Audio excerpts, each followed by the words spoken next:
Hello everyone, मेरा नाम श्रद्धा शर्मा है और आज हम बात करेंगे कोल इंडिया लिमिटेड के बारे में, जिन्होंने अभी लेटेस्ट नोटिफिकेशन निकाला है रिक्रूटमेंट के लिए मैनेजमेंट ट्रेनीज के। तो पहले तो कोल इंडिया लिमिटेड है क्या? Coal India limited ministry of coal की एक सब्सिडियरी है और ये फुली सेंट्रल गवर्नमेंट ओन्ड है। पूरी तरह से इसका जो कंडक्शन है वो सेंट्रल गवर्नमेंट देखती है और ये हमारी कंट्री के 82% कोल प्रोडक्शन के लिए रेस्पॉन्सिबल है। तो ये जो पोस्ट निकली है that is surely a government job.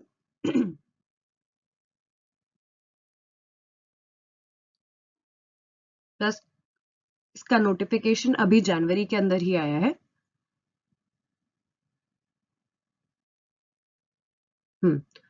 Important dates आप देख सकते हैं।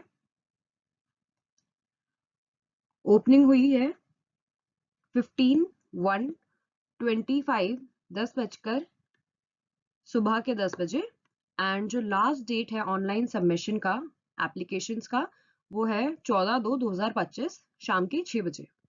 तो 14 तारीख पे आपको शाम के 6 बजे से पहले आपको अपने एप्लीकेशन फॉर्म भर देने हैं अगर आप इस जॉब को करने में इंटरेस्टेड है तो। और इवन 14 तारीख को ही नहीं, आपको काफी दिन पहले, 5 दिन पहले या 7 दिन पहले तक ही आपके फॉर्म्स भर देने चाहिए, क्योंकि बाद में अगर कोई टेक्निकल ग्लिच होता है तो वहां स्टूडेंट्स को काफी सफर करना पड़ता है। हम बात करते हैं क्वालिफिकेशन एंड एलिजिबिलिटी क्राइटेरिया के लिए इस पेपर के। देखिए, पोस्ट कोड है 17, डिसिप्लिन का नाम है कम्युनिटी डेवलपमेंट और मिनिमम क्वालिफिकेशन जो आपको चाहिए वो है minimum 2 years post graduate degree और post graduate diploma from recognised university in community development, rural development, community organisation and development practice, urban and rural community development, rural and tribal development, development management, rural management with minimum 60% marks. तो आपके 60% marks होने चाहिए या फिर आपके पास MSW की degree होनी चाहिए किसी भी रिकॉग्नाइज्ड यूनिवर्सिटी से। कम्युनिटी डेवलपमेंट में आपका स्पेशलाइजेशन होना चाहिए, रूरल डेवलपमेंट में भी हो सकता है, कम्युनिटी ऑर्गेनाइजेशन में हो सकता है, development practice urban and rural community development में हो सकता है, रूरल एंड ट्राइबल डेवलपमेंट में हो सकता है, या फिर development management with minimum 60% marks. तो अगर इन दोनों में से भी आप किसी भी कैटेगरी में फॉल कर रहे हैं पोस्ट ग्रेजुएशन की, तो आप इस एग्जाम के लिए एलिजिबल है। फोर्थ है अपना सिलेक्शन प्रोसेस। सिलेक्शन प्रोसेस, तो सिलेक्शन प्रोसेस जो है वो CBT के तहत होगा, यानी कंप्यूटर बेस्ड ऑनलाइन टेस्ट। तो उसके अंदर आपसे जो क्वेश्चन पूछे जाएंगे वो कंप्यूटर पे पूछे जाएंगे। अगर आपने नेट का एग्जाम दिया है तो सेम लगभग उसी तरीके का आपका पैटर्न रहेगा। सेकंड है, आपका जो CBT होगा वो प्योरली प्रोविजनल होगा। उसके बाद में आपको डॉक्यूमेंट वेरिफिकेशन के प्रोसेस से भी निकलना पड़ेगा, जो कि फाइनली डिसाइड करेगा कि आपके जो डॉक्यूमेंट्स हैं वो फेक तो नहीं है, फैब्रिकेटेड तो नहीं है, आपने कुछ फॉल्स इंफॉर्मेशन तो फिल नहीं किया है।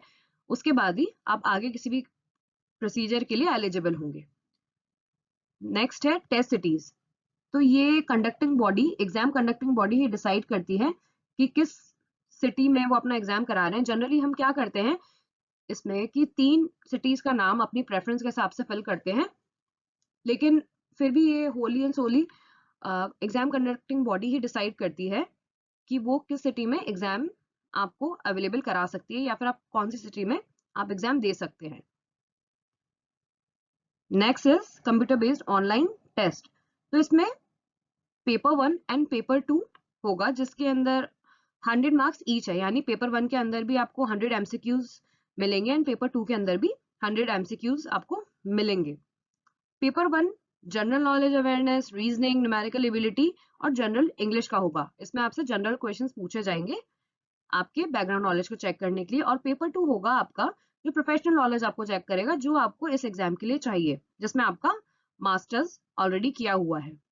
और हर क्वेश्चन 1 मार्क्स का होगा। और इस एग्जाम की सबसे अच्छी बात यह है कि इसमें कोई नेगेटिव मार्किंग नहीं है, यानी अगर आप किसी भी क्वेश्चन का आंसर देते हैं तो या तो वो सही है, और अगर आप गेस कर रहे हैं कि आपका आंसर गलत भी हो सकता है, तो उसके लिए कोई नेगेटिव मार्किंग नहीं है। और उन्होंने डिफरेंट कैटेगरीज के लिए डिफरेंट मार्क्स रेंज डिसाइड किया है कि अगर आप जनरल या फिर EWS कैटेगरी से बिलोंग करते हैं तो आपको मिनिमम 40% या 40 मार्क्स चाहिए। अगर आप ओबीसी नॉन क्रीमी लेयर से बिलोंग करते हैं तो आपको 35 मार्क्स चाहिए हर पेपर के अंदर। अगर आप एससी एसटी या पीडब्ल्यूडी कैटेगरी से बिलोंग करते हैं तो आपको हर पेपर में 30 मार्क्स चाहिए।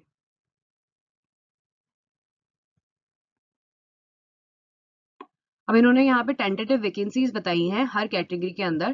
तो जनरल में यहाँ पे 6 वैकेंसीज हैं, ईडब्ल्यूएस में 1, एससी में 2, एसटी में 1, ओबीसी नॉन क्रीमी लेयर में 3, तो टोटल ही हो गया है 13 वैकेंसीज। और बैकलॉग वैकेंसीज भी इन्होंने दी है, ओबीसी एनसीएल में 2, एससी कैटेगरी के लिए 2, एसटी के लिए 3, और ये टोटल 7 है। तो जो total vacancies including backlog vacancies है वो है 20।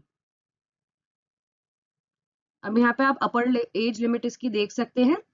तो देखिए, आप 30 इयर्स के होने चाहिए, उससे ज्यादा नहीं होने चाहिए एज ऑन 30 सितंबर 2024, यानी कि पिछले साल के हिसाब से, जो कि है ईडब्ल्यूएस कैटेगरी और जनरल कैटेगरी कैंडिडेट्स के लिए। अब यहाँ पे एज रिलैक्सेशन आपको मिल जाता है। ओबीसी के लिए 3 इयर्स का जो है रिलैक्सेशन है, एससी एसटी के लिए 5 इयर्स, पर्सन विद डिसेबिलिटीज के लिए 10 साल, ओबीसी के लिए नॉन क्रीमी लेयर के लिए 13 इयर्स, या फिर एससी एसटी जो कैटेगरी है उनके लिए 15 इयर्स। और अगर कोई ऑलरेडी कैंडिडेट पहले सर्विसमैन रह चुका है तो उनकी जो गाइडलाइंस है वो ऑलरेडी गिवन होगी।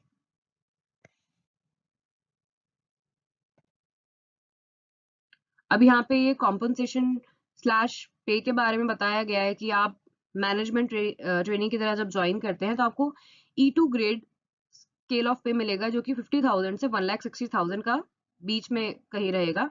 इनिशियल जो आपको बेसिक पैसे मिलेंगे आपके ट्रेनिंग पीरियड के अंदर वो रहेंगे 50,000, और जब आप सक्सेसफुली अपना ट्रेनिंग पीरियड कंप्लीट कर लेंगे उसके बाद में जब आप प्रोबेशन पे रहेंगे तो वहां के आपके का ग्रेड जो है वो अपग्रेड हो जाएगा, और फिर आपको मिलेंगे 60,000 स्टार्टिंग में, और फिर वो धीरे धीरे आपके एक्सपीरियंस के साथ में वो इंक्रीज होता जाता है। जैसा कि आप देख सकते हैं, हमने इस एग्जाम की प्रिपरेशन के लिए हमारा कोर्स जो है वो स्टार्ट कर दिया है। तो आप वेट मत करिए और जल्दी से जल्दी एडमिशन ले लीजिए ताकि आप टाइमली प्रिपेयर कर पाएं, क्योंकि अब बहुत जल्दी ये एग्जाम हो जाएगा, तो आपके पास ज्यादा टाइम है नहीं। तो 1-2 महीने के अंदर ही आपको पूरा प्रिपरेशन इस एग्जाम का कर लेना है। देखिए, ये डिस्क्रिप्शन है आपकी फैकल्टीज का जो आपको इस एग्जाम के लिए प्रिपेयर करवाएंगे। तो पेपर 1 आपको पढ़ाएंगे न्यूमेरिकल एबिलिटी, कविता मैम। सेकंड आपको रीजनिंग कविता मैम ही पढ़ाएंगे। थर्ड जो जनरल इंग्लिश है वो आपको अंकिता मैम पढ़ाएंगे। और जीके एंड जीए जिसे हम कहते हैं वो एक्सक्लूडेड रहेगा इस कोर्स में, वो हम आपको नहीं पढ़ाएंगे, वो आप कहीं और से प्रिपेयर कर सकते हैं। और पेपर 2 आपको श्रद्धा मैम पढ़ाएंगे, यानी मैं। इस कोर्स के अंदर आपको जो फीचर्स हैं आपको मिलेंगे, वीडियो लेक्चर्स आपको मिलेंगे, class PDF and study material आपको पूरा मिलेगा, आपको मॉक टेस्ट करवाए जाएंगे, आपके लाइव डाउट क्लियरिंग सेशंस होंगे, आपके करंट अफेयर अपडेट्स आपको दिए जाएंगे टेलीग्राम पेज पे ही, आपको मल्टी प्लेटफॉर्म एक्सेस मिलेगा ताकि आप एक ओवरऑल अच्छे तरीके से प्रिपरेशन कर पाए। तो ये इस एग्जाम का सिलेबस है। न्यूमेरिकल एबिलिटी पेपर 1 के अंदर, reasoning, general English, GK GA, and paper 2 जो कि हमारे प्रोफेशनली पूरा बेस्ड है हमारे एमएसडब्ल्यू या फिर हमारे किसी और डिग्री पे जो हमने पोस्ट ग्रेजुएट डिग्री करी है, जिसके बेसिस पे आप एलिजिबल होंगे इस एग्जाम के लिए। ये देखिए, ये डिटेल्ड सिलेबस है, आप देख सकते हैं। इसमें लगभग 13 चैप्टर्स या 13 यूनिट्स हैं जो आपको प्रिपेयर करने हैं। अगर आपने ऑलरेडी अपने पोस्ट ग्रेजुएशन प्रोग्राम में ढंग से पढ़ाई करी है तो आप ये देखेंगे कि ये बहुत सिमिलर है आपके पोस्ट ग्रेजुएट डिग्री से। Thank you. अगर आपको कोई भी डाउट है तो आप हमसे पूछ सकते हैं, और प्लीज हमारे पेज को लाइक एंड सब्सक्राइब करें और एग्जाम के लिए जल्द से जल्द प्रिपेयर करना स्टार्ट करें। एक ये बहुत अच्छी अपॉर्चुनिटी है बहुत अच्छा एग्जाम है जो कि प्योरली आपकी पोस्ट ग्रेजुएशन नॉलेज पे बेस्ड है। तो आप वेट मत करें और कोर्स लेना स्टार्ट करें। Thank you.